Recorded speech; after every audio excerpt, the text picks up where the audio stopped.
আজকে আমি এবং আমার সহপাঠী তোমাদেরকে এমন কিছু এডমিশন টিপস এবং ট্রিক্স বলবো যেগুলো তোমরা কখনোই শোনো নাই।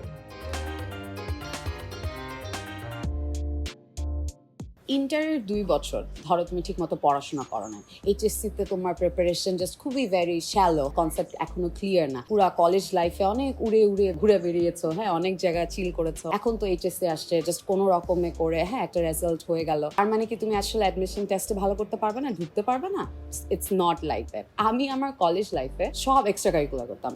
Let's say debate, let's say music, let's say science project, সবকিছুই করতাম। হ্যাঁ, ইভেন আমরা স্পোর্টসও খেলতাম। I use to play volleyball, basketball. তার মানে কি আমি চান্স পাইনি? আমি তো পেয়েছি।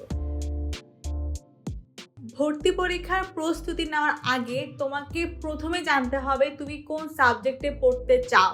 জন্ম থেকে শুনে আসছো আমার মেয়ে ডাক্তার হবে, আমার ছেলে ইঞ্জিনিয়ার হবে, এগুলা বাদ দাও। তোমরা কোনো কিছু পড়ার আগে অবশ্যই জেনে নাও ওই সাবজেক্টে কি কি পড়ায়, পাস করার পরে তোমার জব অপরচুনিটিস কি কি, স্যালারি কিরকম।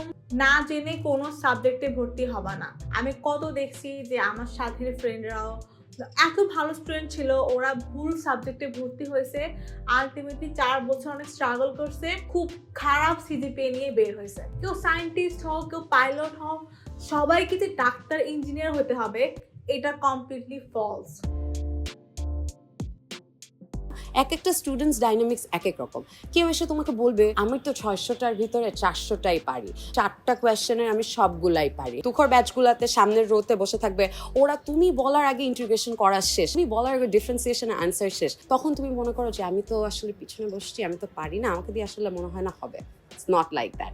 ওরা আসলে একটা লেভেলে পারে, দ্যাটস গ্রেট, খুবই ভালো। কিন্তু তুমিও পারো, তোমার পড়াশোনাটা করে তুমি ওই লেভেলেও যেতে পারো। ওর থেকে কম লেভেলে হয়েও তোমার চান্স হতে হবে, নট নেসেসারিলি তোমাকে সবই পারতে হবে।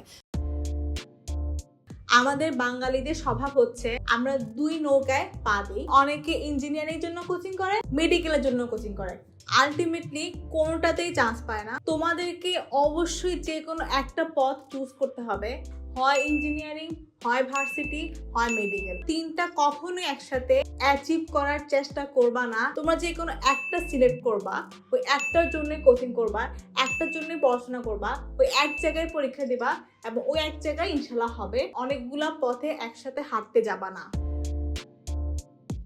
কোচিং সেন্টারে ফাঁদে পড়বা না। কোচিং সেন্টাররা ইচ্ছা করে কঠিন কঠিন প্রশ্ন করে যাতে তোমরা ওই কোচিং সেন্টারে ভর্তি হও। আল্লাহ, আমি তো এটা পারি না, আমি কোচিং সেন্টারে ভর্তি হইলে এটা অবশ্যই পারবো। কোচিং সেন্টারে অবশ্যই পড়া উচিত, এটা তোমাকে ভর্তি পরীক্ষার সময় রুটিন মাফিক চলতে অনেক সাহায্য করে। কোচিং সেন্টারে যে কঠিন প্রশ্নগুলো করবে ওগুলা নিয়ে প্যানিক একদমই হবা না। সহজ প্রশ্নগুলো সলভ করার ট্রাই করবা। ভর্তি পরীক্ষায় 95% ইজি কোশ্চেন আসে। তুমি যদি বাকি 5% নাও পারো, ডাজন্ট ম্যাটার। সহজগুলো পেরে ওগুলাই যদি তুমি ভালোভাবে লিখে আসতে পারো, তুমি টপ 100 এর মধ্যে থাকবা। এরপরে ধরো তুমি অনেক কোচিং করার পরে শেষের দিকে অ্যাডমিশনের আগ দিয়ে দেখবা যে তোমার অনেক বেশি মনে হচ্ছে যে টাইম ওয়েস্ট হচ্ছে কোচিং করে।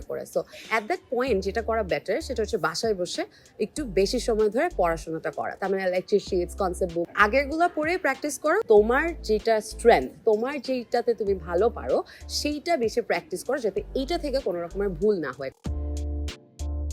ঢাকা ভার্সিটিতে চান্স পাওয়া সবচেয়ে সহজ। ঢাকা ভার্সিটির জন্য প্রশ্ন ব্যাংক পাওয়া যায়। তোমরা ওই প্রশ্ন ব্যাংক নিবা, গত 10 বছর 20 বছরের যত প্রশ্ন আছে সব মুখস্থ করবা, সব শিখে ফেলবা। ওখান থেকে 80 to 90% কোশ্চেন আসবে। তুমি যদি টেক্সট বুকও না পড়ো, কোনো লেকচার শিট, কোনো কোচিংও না করো, তুমি শুধুমাত্র প্রশ্ন ব্যাংক পড়েই ঢাকা ভার্সিটিতে প্রথম সারির সাবজেক্ট পাবা। এটা 100% ট্রুথ।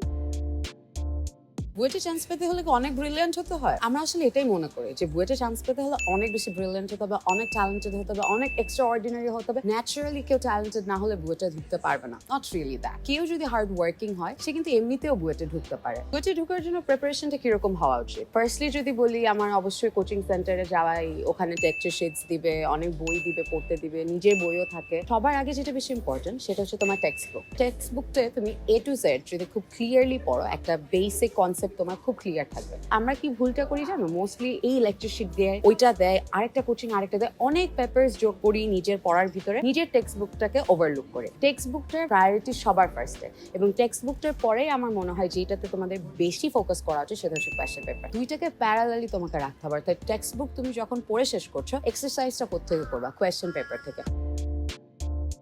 যেই কোচিং এ পড়ো না কেন, শেষে যে 2টা থেকে 3টা মডেল টেস্ট আসে, এটা এক্স্যাক্টলি ডেমো থাকে তোমার বুয়েট কোয়েশ্চেন পেপারে। ওই কোয়েশ্চেন্স গুলা কি অনেক বেশি হার্ডও হয় না, অনেক বেশি ইজিও হয় না, একদম স্ট্যান্ডার্ড লেভেলের হয়। এবং এই 3টা মডেল টেস্ট কখনোই স্কিপ করবা না। বুয়েটে চান্স না পাইলে, মেডিকেলে চান্স না পাইলে, ঢাকা ভার্সিটিতে চান্স না পাইলে তোমার জীবন শেষ। নো, এটা কমপ্লিটলি ফলস। আমাদের সবার লাইফ কিন্তু একটা সিনেমা, একটা স্টোরি, অনেক টুইস্ট অ্যান্ড টার্ন আসে। এন্ড হইতে পারে তুমি কোথাও চান্স পাও নাই, এটা তোমার জন্য বড় একটা টুইস্ট। তুমি হয়তো বা জীবনে এমন কিছু অ্যাচিভ করতে পারবা যেটা আমরা করতে পারবো না, বা যারা বুয়েটে ভর্তি হয়েছে, মেডিকেলে ভর্তি হয়েছে, ওরা করতে পারবে না। তুমি দেখবা চাকরির ক্ষেত্রে যারা উপরের পজিশনে আছে, দেখবা অনেকে পড়াশোনাই করে নাই, আর যারা করছে ওরা এমন ভার্সিটি থেকে পড়াশোনা করছে, ওই ভার্সিটির নাম তুমি শোনোও নাই। মন খারাপ হয়ে যাচ্ছে আমার, আমাকে দিয়ে হবে না, তোমাকে দিয়েই হবে। কারণ তোমার মধ্যে হাঙ্গারটা থাকতে হবে, তোমার টার্গেটটা রিচ করা। তোমার মধ্যে ওই একটা ডেডিকেশন থাকতে হবে যে না, আমি হয়তো 10-এ 0ই পাই, কিন্তু আমি 0 থেকে 7-এ যাব। একদম 0 থেকে শেষ পর্যন্ত লেগে থাকো, তারপরে তো দেখো তুমি আসলে চান্স পেতে পারো কি পারো না। Tata, by.